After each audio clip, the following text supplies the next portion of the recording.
বর্ণিল আয়োজনে শেষ হলো পহেলা বৈশাখের মঙ্গল শোভাযাত্রা। সকাল ৯:৯টায় শুরু হওয়া মঙ্গল শোভাযাত্রায় আবহমান বাংলার ইতিহাস ঐতিহ্যের প্রতীকী উপস্থাপন স্থান পেয়েছে। কড়া নিরাপত্তার মধ্য দিয়ে এবারের মঙ্গল শোভাযাত্রায় অন্ধকারকে কাটিয়ে আলোর দিকে ধাবিত হওয়ার আহ্বান জানানো হয়। বিস্তারিত দীপন দেওয়ানের রিপোর্টে। বাংলা সনের প্রথম মাস বৈশাখ। পয়লা বৈশাখ এই মাসের প্রথম দিন।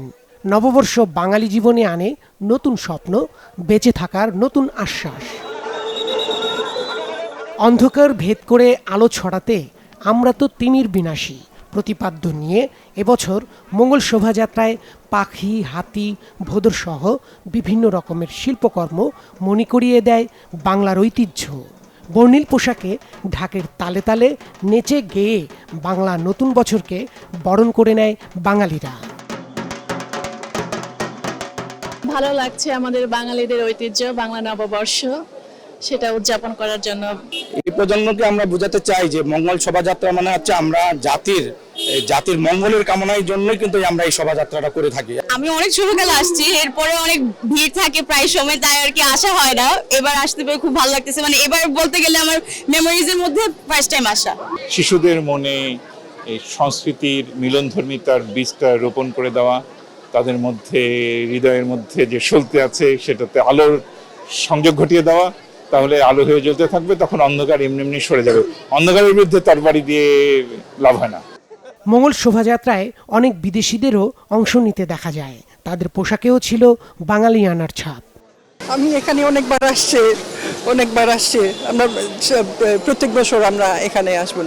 শুভ নববর্ষ।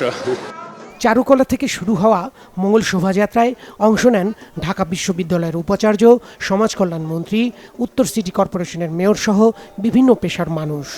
পহেলা বৈশাখে যে অন্ধত্ব গুছিয়ে যাবে, উপমণ্ডকতা থাকবে না সমাজে, যুক্তিহীনতা মানুষের মধ্যে থাকবে না। আমরা যৌক্তিকভাবে অগ্রসর হয়ে যাব, অন্ধকারকে আমরা গুছিয়ে নিয়ে অন্ধকারকে পরাভূত করে আলোর পথে আমরা হাঁটবো। একটা কাল্পনিক সাংঘর্ষিক অবস্থান তৈরি করবার অপচেষ্টা চালাচ্ছে, সেই অপচেষ্টাকে রুখে দিতে আর প্রয়োজন আরো বেশি সংস্কৃতি চর্চা।